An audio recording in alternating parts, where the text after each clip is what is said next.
At 11:40 on a Tuesday night, my husband's phone lit up on the nightstand, and he was out of our bed and dressed before it finished ringing. And at the door, he turned and said, "Seo-a fell. She's alone. I have to go." And then he was gone. And I lay in the dark listening to his car start. And I did not need to ask who Seo-a was, because I had heard this exact sentence before, in another life, on another Tuesday. And I had made the mistake of following. Seo-a was his first love, the one from before me, the one whose name he said in his sleep in the first year of our marriage, and then swore he had grown out of, and for 6 years she had been a weather system that lived somewhere off the coast of our life, mostly invisible, occasionally sending him a text at midnight that he answered like a man defusing a bomb. In my first life, when he ran out the door at 11:40, I got up and I followed him. I drove across the city in my pajamas with a coat thrown over them, and I found his car outside her apartment building, and I sat in the parking lot until 3 in the morning working myself into a state that had no bottom. And then I went up. I knocked. I made a scene in a hallway at 3 a.m. Seo-a opened the door in his shirt. Not because anything had happened. I found out much later. But because she was cold and it was there, and she wanted me to see it. And my husband came out with his hands raised saying, "Calm down. Calm down. You're embarrassing yourself." And a neighbor filmed it. Because there is always a neighbor and there is always a phone. That was the night the story of our marriage flipped. Before that night, if you had asked anyone, I was the wife and Seo-a was the problem. After that night, I was the crazy wife who showed up at a woman's apartment at 3 a.m. screaming. And Jiho was the patient husband. And Seo-a was the poor girl who just fell and needed a friend and got ambushed by his unstable spouse. I spent the next 2 years being managed. That is the only word for it. Jiho managed me the way you manage a chronic condition. With patience. With a slightly raised voice. With that terrible gentleness men use when they have decided you are the one who is sick. When I brought up Seo-a, he would sigh and say, "We've been over this." When I found the texts, he would say you went through my phone. As if that were the crime. He kept a small, careful ledger of my every reaction, and he spent it. Over 2 years, buying himself the right to see her whenever he wanted. Because every time I objected, I made another deposit into the account marked, "She can't handle it." We divorced when I was 33. He kept the apartment. Because it was in his name. Because his mother had helped with the deposit and mine had not. He kept our friends. Because I was the one who had made the scene and you do not keep the friend who made the scene. He married Seo-a 14 months later. I went to the wedding. Not invited. Just informed. The way you are informed of weather. And I heard from someone that during his speech he said he had finally found peace. And everyone understood that peace meant the absence of me. I lived 11 more years. I do not want to describe them. Because they were not tragic. They were worse than tragic. They were small. I became a woman who checked her ex-husband's social media on the anniversary of nothing in particular. I built a life so narrow around the wound that the wound became the only architecture, and I died at 44, having spent the back half of my life certain that I had lost him. When the truth I could not see because I was too close to it. Too loud. Too busy following him across a city at midnight, was that I had never had him to lose. He had been Seo-a's the entire time. I had married a man who was on loan. And then I opened my eyes, and it was 11:39 on a Tuesday night. And I was lying in the dark. And I knew, with a calm that felt like cold water, that in 60 seconds his phone was going to ring. I did not get up. I want you to understand that this was the entire battle, and it was fought lying perfectly still in a bed. Every cell in my body remembered the parking lot, the 3 a.m.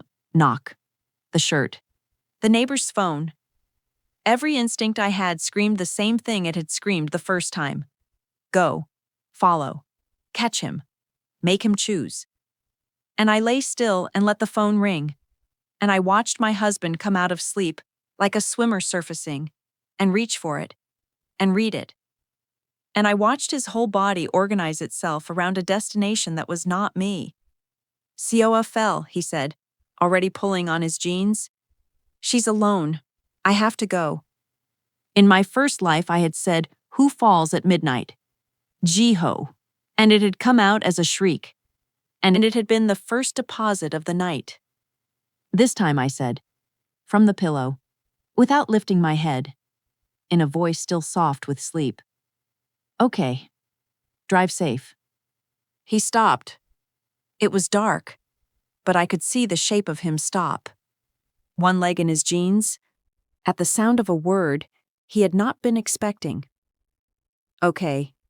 In 6 years of 2 lives, I had never once said okay to this. Okay was not in the script. The script had a shriek in it, a fight, a follow, a scene. The script needed those things, because those things were what turned his midnight errand into my hysteria. And I had just skipped my line. What? He said. I said okay. Drive safe. Text me if you're going to be really late so I don't worry. I rolled over, away from him, and closed my eyes. Night. I heard nothing for a long moment. I heard a man standing half-dressed in the dark of his own bedroom, trying to work out what had just happened, discovering that the ground he had walked on comfortably for 6 years was not where he had left it. Then he finished pulling on his jeans, more slowly than before, and he left. And I lay in the dark and did not cry, and did not follow, and did not check the time every 4 minutes. And this was the hardest thing I have ever done.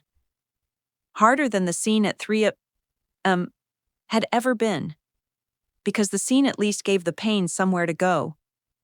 Stillness gave it nowhere. I just held it, and breathed, and let him drive across the city to a woman who had fallen. And I stayed in the bed that was. I had just decided, going to be mine and not ours by the time this was finished. He came home at 2:50 in the morning. I know because I was awake. But I made sure my breathing was the slow breathing of someone who was not. He stood in the bedroom doorway for a while. I could feel him looking at me, trying to read the back of a sleeping woman, and finding nothing. Because there was nothing there for him to manage. You cannot manage a condition that has stopped presenting symptoms. He got into bed carefully, on his edge of it, and he lay awake. I could tell. 2 people. In the morning I made breakfast, which I had always made, and I made it exactly as well as I always had, and this turned out to matter more than any confrontation could have. Jiho came to the table braced. I could see the bracing. He had spent the drive home and the sleepless hours beside me preparing for the second act. The delayed explosion.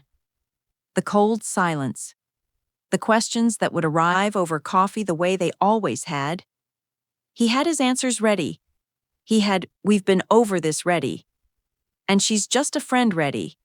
And you're doing the thing again ready. He had a whole arsenal loaded for a war I had decided not to fight. I put his eggs in front of him and asked if he wanted more coffee. Seo-a, he said carefully, about last night. Is she okay? I said. He blinked. What? Seo-a, is she okay? You said she fell.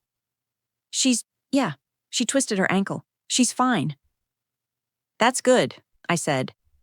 And I meant it in the flat way you mean things about people you have decided are no longer your emergency. And I sat down with my own coffee and opened my tablet to read the news. I want to explain what I was doing, because it looked like nothing, and it was the most deliberate thing I have ever done, in my first life. Every morning after a Seo-a night was a battlefield, and the battlefield was where Jiho lived. He was good there. He had spent years learning the terrain of my anger, where I would charge, where I would break, which accusation he could turn around, which tear he could use. My fury was his home ground, and every fight, no matter how it went, ended in the same place, with me having proven, one more time, that I was the one who could not handle Seo-a, that I was the problem in the marriage, that his midnight drives were reasonable, and my response to them was not. So I stopped giving him the battlefield. I did not accuse, I did not go cold. Either, cold is just another kind of fight. A fight conducted in silence. And he knew how to win those too. By waiting me out. By being patient and wounded until I cracked first and apologized for the temperature of the room. I did neither. I was warm, ordinary, pleasant, and completely unbothered, and I asked after the health of the woman he had spent the night with, as if she were a co-worker with a cold. There is no counter to that. He had a move for the wife who rages and a move for the wife who freezes, and no move at all for the wife who passes the salt and asks if Seo-a is icing the ankle. You're not. He stopped. Started again. You're not upset. About Seo-a's ankle? No. Should I be? About me going over there, at midnight? I looked up from the tablet, and I gave him a small, kind, genuinely puzzled smile. And I said the sentence I had spent 11 years of another life wishing I had understood early enough to say, Jiho, you've been going to Seo-a for 6 years. I think I finally understood something last night. You're always going to go. That's just true. It's not a thing I can win. And I've been so tired from trying to win it. So I've decided to stop trying. I took a sip of coffee. Go whenever you want. Really? I'm not being sarcastic. I just don't want to spend my nights in a parking lot anymore. And I went back to the news. I felt him staring at me. I have thought about that stare a great deal. Because it was the exact moment the marriage turned. And neither of us said anything dramatic. He was staring because I had just handed him the thing he had spent 6 years fighting for. Permission. Freedom. The end of my objection. And it had arrived with no strings. No ultimatum. No tears. And it felt. I could see it landing on him. It felt not like winning, but like a door quietly closing somewhere in the house. Because a man like Jiho does not actually want Seo-a. That is the thing I could not see when I was busy following him across the city. If he had wanted Seo-a, he would have married Seo-a. What he wanted was both. The safe, warm home with the wife who made the eggs, and the midnight drive to the woman who made him feel 22. And the engine that made both possible was my objection. My fury was what kept the home a home worth having a wife in. It proved I still wanted him. Still fought for him. Still cared enough to make a scene. The moment I stopped objecting. The home did not become more peaceful. It became optional. He did not go to work for an hour that morning. He sat at the table after I got up, holding a cold cup of coffee, watching me move around the kitchen like a man watching a familiar room rearrange itself in the dark. You seem different, he finally said. I slept well, I lied, because I had not slept at all. And I smiled at him, and I rinsed my cup, and I went to get dressed. Leaving him alone with the first genuine silence of our marriage, the kind that does not want anything from the other person, and therefore cannot be. Over the next weeks I began, very quietly, to build the door I was going to walk out of. Not dramatically. I did not hire a lawyer in week 1 or move money in the night. I had learned, in a life nobody remembers, that the loud preparations are the ones that get discovered, and that a woman who announces she is leaving gives her husband months to rewrite the story so that her leaving becomes the crime. I was not going to announce anything. I was going to become quietly, completely ready, and then one day, simply be gone, in daylight, with everything already handled. The first thing I did was find out what was actually mine. Because in my first life, I had walked out of that marriage with almost nothing, convinced I deserved nothing, because by the end, everyone, including me, believed the divorce was my fault. I made a list of what I had put into the marriage that I had never counted. I had paid the utilities for 6 years, every month, from my own account, because it was easier than splitting them. I had paid for both cars' insurance. I had covered the entire cost of renovating the kitchen and the second bedroom. 20 million won, out of savings from before we married. Because Jiho's money was tied up, and mine was liquid, and it did not seem to matter at the time whose money fixed the house. I found the transfer records. I photographed them. I did not tell anyone I was doing it. The apartment was in his name. That had not changed. That was the same losing hand I had held in the first life. But the renovations were documented, and the 6 years of utilities were documented. And a marriage is not only a deed, it is a ledger. And I had spent 6 years being the only one keeping receipts without knowing I was keeping them. The second thing I did was stop being the reason the household functioned. Exactly as I had learned to do in a different life, I could not remember living. I did not do it cruelly. I did not go on strike. I simply stopped absorbing the invisible labor that had made me indispensable and unnoticed at the same time. I stopped reminding Jiho of his mother's birthday, and he forgot it. And his mother called him, hurt. And it was the first time in 6 years that his failure to remember something was his own failure and not a gap I had quietly filled. I stopped managing his prescriptions, his dry cleaning, the gas bill, the 1,000 small threads I had held, so that he never had to feel the weight of his own life.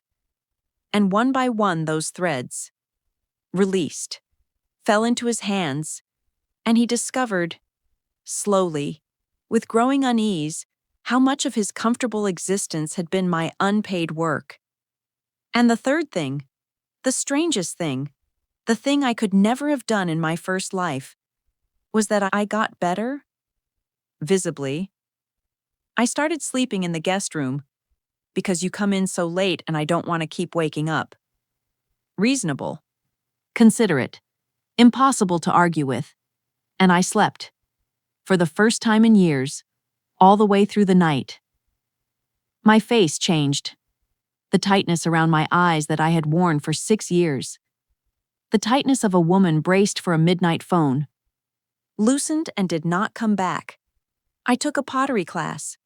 I saw friends who were mine and not ours. I laughed at things. There was one evening that I think of as the exact hinge, though nothing happened in it. Which is the point. It was a Friday.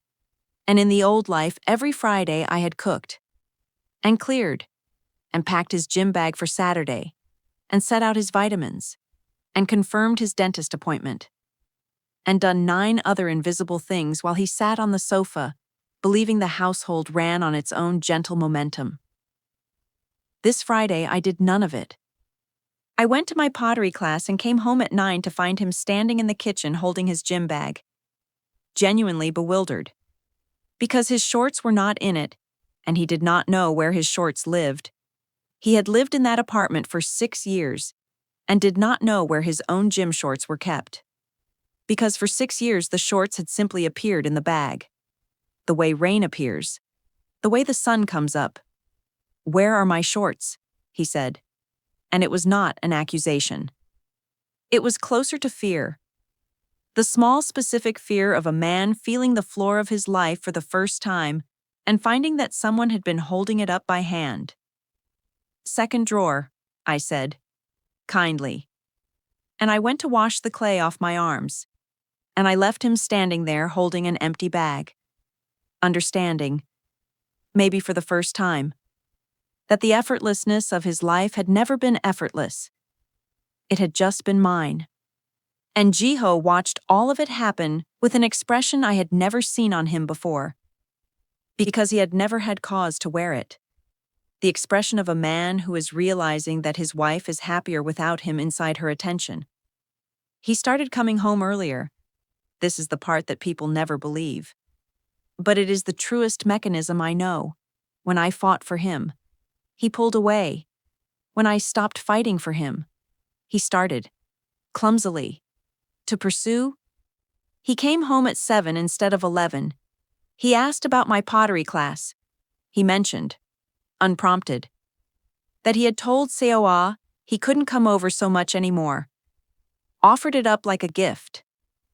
Watching my face for the reaction that had always been his to trigger.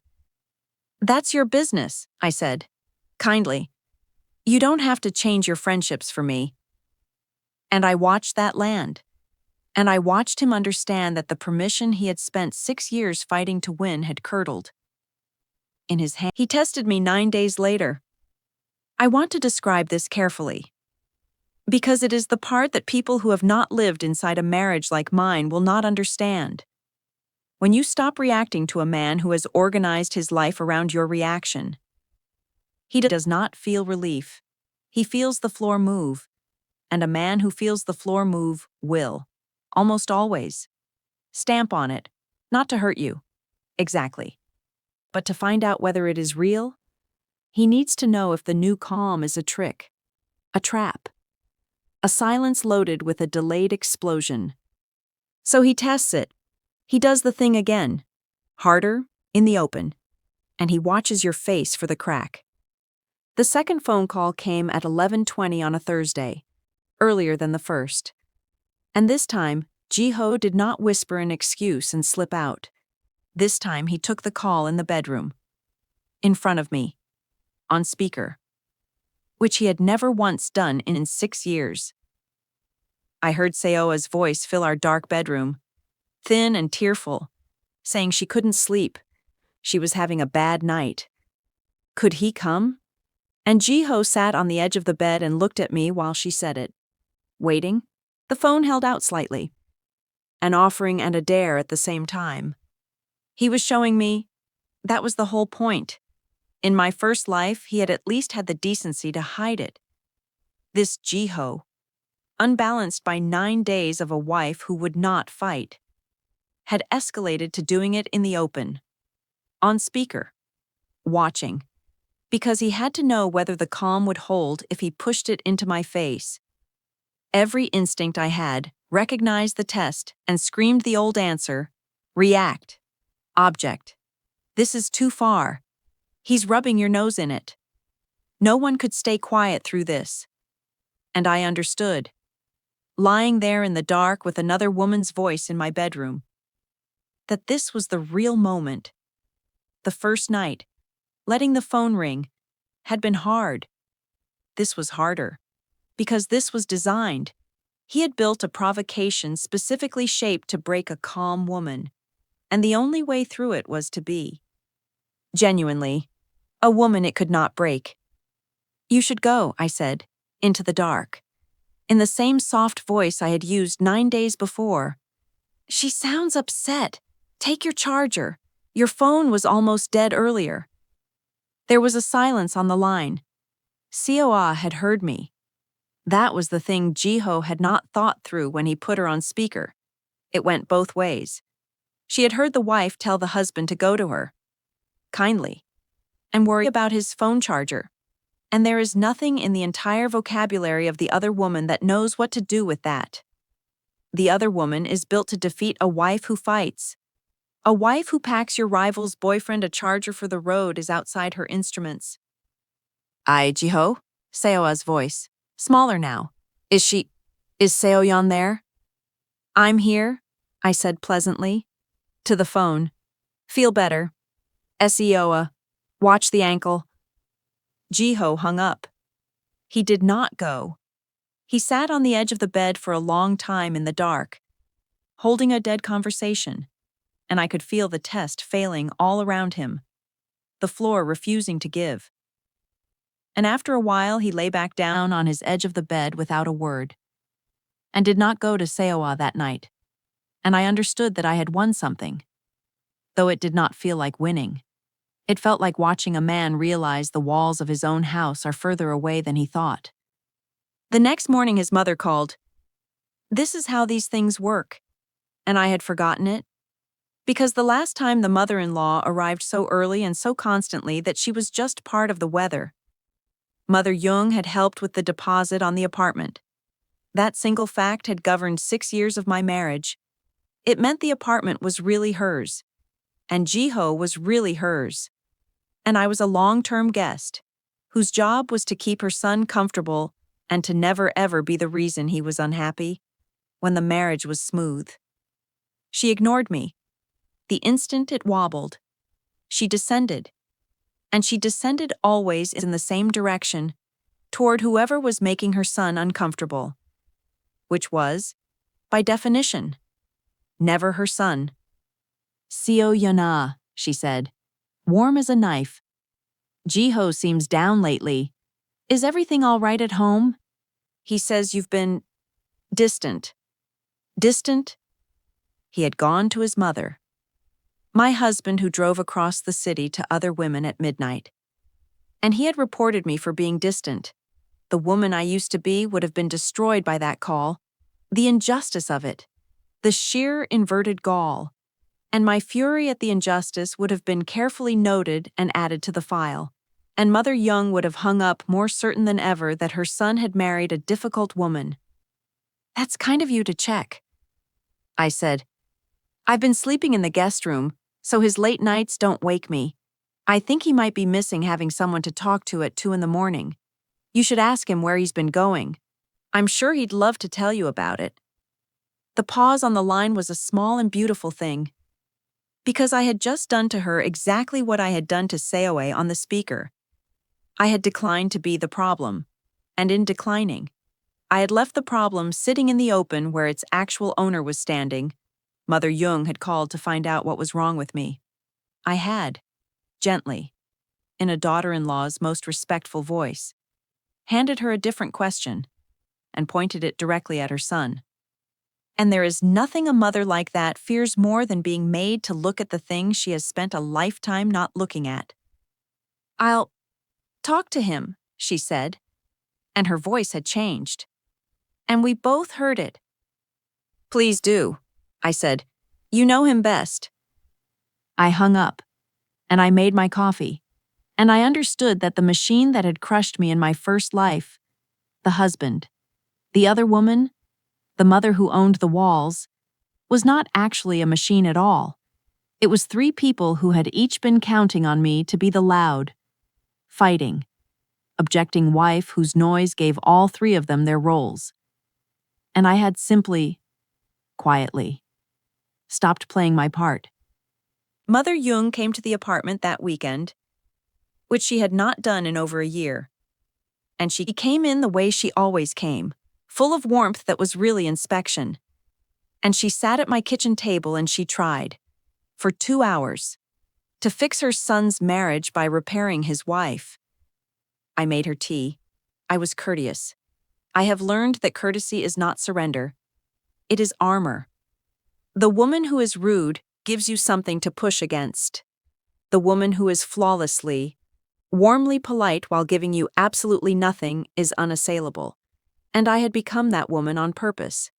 In a kitchen. 1 cup of tea at a time. A marriage takes work. Mother Jung said, from both sides. Sometimes a wife has to be a little more understanding. Jiho works hard. He has stresses you don't see. If he needs an old friend to talk to sometimes. That's not, you're a smart girl. You understand that a small thing like that isn't worth a marriage. Here is what she was doing, and I could see it so clearly now. From the far side of a life she did not know I had already lived. She was performing the oldest move there is. She was shrinking the crime and inflating the response. Jiho's midnight drives to another woman became an old friend to talk to sometimes. A small thing. Barely a thing at all. And my quiet. My guest room. My distance, my refusal to be destroyed, was being slowly reframed as the real threat to the marriage.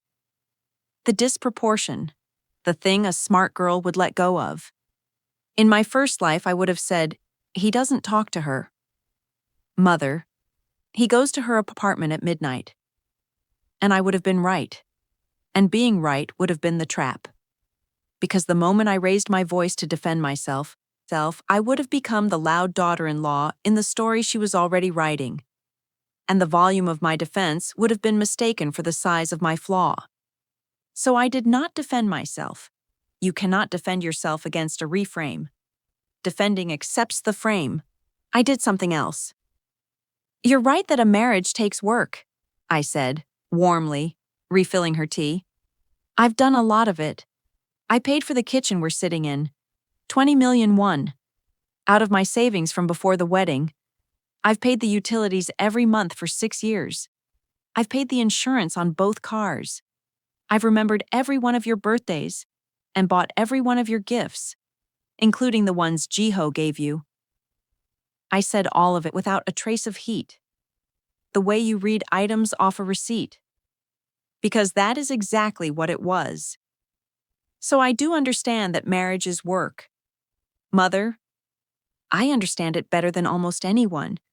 I've been doing all of it. I'm just not going to do the last part. The last part? The part where I also pretend not to notice where he goes at midnight. And thank you for explaining why I should. That's the one job in this marriage I've decided to stop doing. I smiled at her. Kindly. And I meant the kindness. Everything else. I did. That one. I won't. Mother Young looked at me for a long moment. And something moved behind her face that I had never seen there before. Because in my first life, she never had cause to feel it. The discomfort of a woman who arrived to manage a hysteric and found, instead, an accountant. There was nothing to soothe. There was no scene to talk down. There was only a calm woman with an itemized list of 6 years, sitting in a kitchen she had paid for, declining, politely, to keep the one appointment that had held the whole arrangement together. She left earlier than she meant to. At the door she paused, and she said, and I will always remember that she said it, because it was the closest that family ever came to the truth. You've changed. No, I said. I think I finally stopped changing. I spent 6 years becoming whatever the three of you needed me to be. This is just what's left when I stop. That Monday, I went to see a lawyer, quietly, on my lunch hour, telling no one. Attorney Seo-a was a compact, unhurried woman in her 40s, with an office that smelled of paper and cold coffee. And she listened to the whole thing without interrupting, which almost no one does. Then she looked at the folder I had brought, the transfer records, the renovation receipts, the 71 months of utility payments, all of it photographed and dated and ordered. You kept records, she said. It was not quite a question. There was something like respect in it.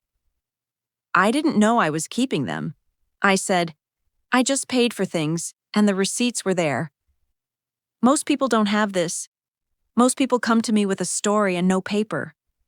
And a story is worth almost nothing in a division of assets. Paper is worth everything. She squared the folder. The apartment is his, and honestly, fighting for it would cost you more than it's worth in money and in years. But the renovations you funded from premarital savings are traceable and reclaimable. The marital assets are divisible. And this, she tapped the utility records, this establishes a 6-year pattern of you carrying the household finances. Which matters more than people think. You're not going to walk out of this with nothing. You're going to walk out of it with what you put in. I sat with that, because the last time I walked out of this exact marriage with nothing, convinced I deserved nothing, because by the end the story everyone believed, including me, was that I had broken it. Can I ask you something? Attorney Seo said, closing the folder. Most women who come in here this organized are furious. You're not furious. Why not? Because I was furious for 6 years, I said, and it cost me the whole marriage and nearly cost me myself. Fury was the only language he understood. So fury was the only thing he could ever use against me. I'm not giving him anything else to use. I'm just gonna leave, quietly, with my receipts, and let the papers say the thing I spent 6 years screaming." She looked at me for a moment, and then she did something lawyers rarely do. She smiled. "Give me 2 weeks," she said, "and I'll have everything ready, and then you go on a day of your choosing. When you go clean. Don't warn him. Don't fight. Don't leave a letter that argues. Leave the list and the receipts, and let me handle the rest." A man who has spent 6 years building the story that you're the unstable one will try to use your exit to prove it. Don't give him the material. Just be gone. And let the documents be your voice. It was, almost word for word, the thing I had learned across 2 lives and a wasted decade. I had walked into a lawyer's office to be told, by a stranger with a folder, the one sentence that could have saved my first entire life. Don't give him the material. Just be gone. Seo-a came to find me in the 6th week, and that is how I knew the plan was working, because the first time around she never once sought me out.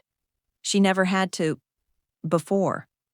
I did all the work of destroying my own marriage, and Seo-a only had to stand in a doorway in his shirt and let me do it. This time I had refused to do it, and so the work had fallen to her. And she was not good at it, because she had never had to be. She was waiting outside my pottery studio on a Thursday. She was exactly as I remembered her, pretty in that specific weightless way. The way of a woman who has been someone's beautiful unfinished business for so long that she has organized her whole self around it. She had a coffee for me. She had rehearsed being casual. Seo yawned. "Hi. I hope this isn't weird. I feel like we should talk. Woman to woman?" In my first life, I would have thrown the coffee. This time I took it, and I said thank you, and I sat down with her on the bench outside the studio. Because I was genuinely curious what she had come to say. The way you are curious about weather that can no longer reach you. She talked for a while. She was good at it in the way Jiho was good at it. The same soft, reasonable, self-pitying music. She said she never meant to come between us.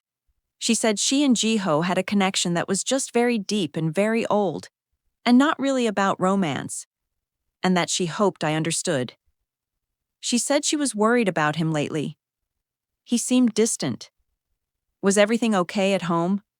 And underneath all of it, threaded through every sentence, was the thing she had actually come to say, which was, put him back. Go back to being the wife who fights for him. Because when you fight for him, he needs me. And when he needs me, I have a place in the world. And you have taken it away by not fighting. I understood her completely. I understood her better than she understood herself. She and Jiho had spent 6 years in a perfect equilibrium that ran entirely on my energy. He got the home and the drama both. She got to be the great romantic ache of a married man's life, which is a role with all of the flattery of love and none of the cost of it. And the fuel for the whole arrangement, the thing that made his home worth keeping and her ache worth having, was me, fighting, endlessly. For a man neither of them actually wanted me to keep. The moment I stopped, the equilibrium collapsed. He stopped needing her, because there was no fire at home to flee. She stopped mattering, because a romantic ache requires an obstacle, and I had stopped being one. They had been playing a duet that only worked with me pumping the bellows, and I had walked away from the bellows, and now they were 2 people making no sound at all. "Seo-a," I said. When she finished, "Can I tell you something? And I promise I'm not being cruel." She nodded, wary. "You can have him." I said, "I mean it. There's no trick. If you and Jiho have something deep and old and real, then you should be together. And I hope you are. I'm not going to fight you for him. I'm not going to fight anyone for him ever again." I handed her back the coffee. Gently. because I did not want to keep it. But I don't think you actually want him. I think you want him to want you while he's married to someone else. And I've decided to stop being the someone else. So it's just going to be the two of you now, with nothing in the way. And I think that's the thing you're really scared of. Not me. That she did not have an answer. There was no answer. Because I had said the true thing in a level voice. And the true thing said, calmly, has no handle on it.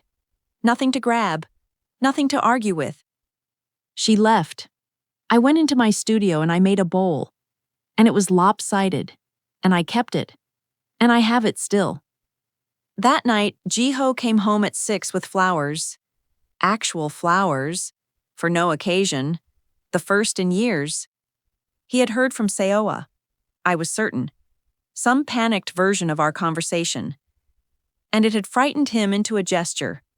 He put them on the counter and he said, I've been thinking. About us. I think I've taken you for granted. I want to fix it. I'll cut Seo-a off completely. Whatever you need. I'll do it. And here is the thing I had come back a whole lifetime to understand. The thing I could not have known at 33, because at 33, I still wanted to hear exactly these words. The words were real. That was the tragedy of it. He meant them. In the moment. As much as he was capable of meaning anything, he would cut Seo-a off. He would come home early. He would be. For some number of months. A better husband. Out of fear. And then the fear would fade. Because fear always fades. And a phone would light up at 11:40 on some Tuesday 2 years from now. And a woman would have fallen. And he would be out of bed before it stopped ringing. Because that was not a habit. It was who he was. And you cannot flower and promise your way out of who you are. I had spent 11 years of another life learning that a man's midnight is more honest than his morning. The flowers were the morning. Seo-a was the midnight. I had married the midnight and kept mistaking the morning for the truth. Thank you for the flowers, I said. They're beautiful. And I put them in water, because they were not their fault. And I did not say yes. And I did not say no. And I left on a Wednesday in the spring. In daylight. With everything already handled. Which is the only way I recommend leaving anything. I did not announce it. I had watched. In another life. What announcing did? It gave Jiho the runway to build the story where I was the one who broke the marriage. Where my leaving was the abandonment, and his midnights were just a symptom of a difficult wife. This time there was no runway. There was just a Wednesday when he came home from work, and my things were gone. Not violently, not with a scene. Just gone. My clothes, my pottery, the transfer records photographed and filed. My half of 6 years quietly extracted from a home that had never quite been mine. The morning itself was almost unbearably ordinary, and I have come to believe that the ordinariness was the whole victory. I made coffee. I watered the flowers he had brought, because they were still alive and it was not their fault. I carried 3 boxes and 2 bags down to a rented van in 4 unhurried trips while the neighbors were at work, and no one filmed anything, because there was nothing to film, just a calm woman moving her own belongings in daylight, which is the least recordable event in the world, in my first life. My leaving had been a 3 scene in a hallway with a phone pointed at it, and that scene had followed me for a decade. This leaving had no footage, no witnesses, no volume. It was so quiet it barely happened. And that is exactly why it could not be turned into a story about a woman who came apart. You cannot edit a highlight reel out of a woman carrying a box to a van at 10 in the morning. I left a single sheet of paper on the kitchen counter. Not a letter. I had learned that letters are just scenes you write down. One more performance of the pain. One more thing for him to hold up later as evidence of my instability. It was not a letter. It was a list. It said, The kitchen and second bedroom renovations. 20 million won. Paid from my premarital savings. Records attached. 71 months of utilities. Paid from my account. Records attached. Both cars' insurance. 6 years. Records attached, it said, at the bottom. In one line, I'm not angry, and I'm not asking you to fight for me. I've already gone. My lawyer will send the rest. Please water the flowers. Attorney Seo had everything ready, exactly as promised. The apartment was still his. I did not fight for the apartment. I did not want the apartment. The apartment was the room where I had learned to brace for a phone. But the renovations were mine to reclaim. And the marriage's shared assets were divisible. And I had spent 6 years being the liquid money that fixed things. And it turned out that liquid money leaves a trail, and a trail is just a receipt for a life. And I had every one of them. Jiho called me 40 times that night. I did not answer, not out of cruelty, and not as a tactic. I simply had nothing to say. And I had finally learned that you do not have to answer a phone just because it is ringing. That was the whole lesson of 2 lives. Reduced to a single sentence. You do not have to answer a phone just because it is ringing. Not his at 11:40. Not this one at midnight. The ringing is not a command. It only feels like one when you still believe the person on the other end gets to decide your night. He came to my mother's house, where I was staying. I let him say his piece on the step, because he had been my husband for 6 years, and I am not interested in being the kind of person who pretends the years did not happen. He cried. He said all the true mourning things, that he had been a fool, that he saw it now, that he would change, that Seo-a meant nothing, that he had cut her off, that he would spend the rest of his life proving it. And I believed every word, and it changed nothing, and I told him why, because I thought he had earned one honest answer after 6 years of me screaming inaccurate ones. Jiho, I said, I believe you. I believe you'd change. I believe you'd come home early and cut her off and be wonderful. For a while. That's the part nobody understands about you. You're not a liar. You mean it every single time. The problem was never that you didn't love me. The problem is that at 11:40 on a Tuesday, when a phone rings, some part of you that is older than me and older than us gets out of bed before the rest of you can vote. And I can't marry the part of you that votes in the morning. I tried. I married him for 6 years, but he doesn't drive the car at midnight, and I'm done waiting up to see who's driving. He didn't have an answer. There isn't one. I had spent a whole first life demanding he produce an answer to this exact thing. And the terrible mercy of the second life was understanding that the absence of an answer was itself the answer, and always had been. Was there a moment, he said finally, the way they always ask it, where I could have kept you? Yes, I said. It was 11:40 on a Tuesday 6 weeks ago, when the phone rang. You could have looked at it, and looked at me, and said, it's Seo-a. I'm not going to go. That's all it would have taken. Not therapy, not flowers, not a speech. One text you left unanswered. I stood up. But you were dressed before it stopped ringing. You were always going to be dressed before it stopped ringing. I just finally stopped waiting up to see it. I went inside.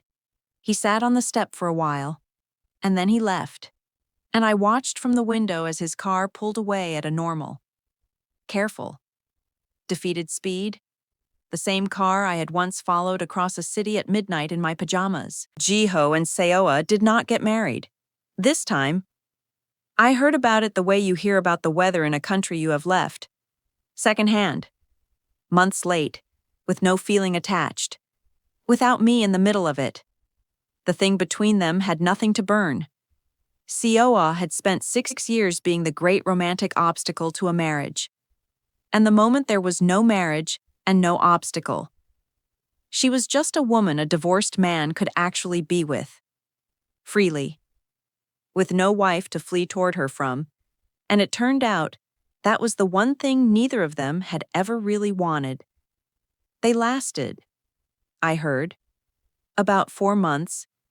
The ache could not survive being allowed. It never can.